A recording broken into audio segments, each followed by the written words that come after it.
Ya. Orang-orang yang telah divaksin hingga saat ini, teman-teman saya juga, anggota saya, atau bukan atau rekan-rekan juga sekalian, yang saya lihat, saya juga dengar ceritanya, mereka boleh dikatakan mengalami antara ngantuk atau ada sesuatu, bahkan ada yang nggak bisa tidur. Tapi setelah beberapa hari, mereka tingkat imunitasnya itu tinggi, meningkat gitu ya. Artinya mereka juga lebih pede walaupun tetap harus waspada karena kita juga tidak boleh sembarangan. Dan justru yang sudah divaksin lebih hati-hati, lebih peka, lebih peduli atas protokol kesehatan. Ya, Mbak Siska, Pak Profesor Krisnanda ini untuk meningkatkan imun di samping mendengarkan musik, beliau ini juga seorang pelukis yang sudah pameran loh. Jadi perlu diekspos itu. Jadi bisa mendengarkan musik, bisa melukis sampai ke level pameran. Begitu kan Pak Krisnanda? Iya, betul Pak. Oke.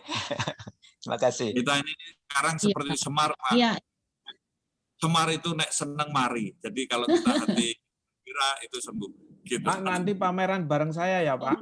Porli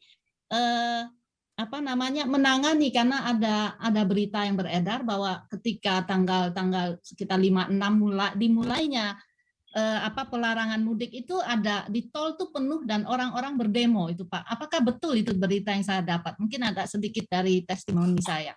Boleh Bapak mungkin cerita apakah itu benar terjadi di tol?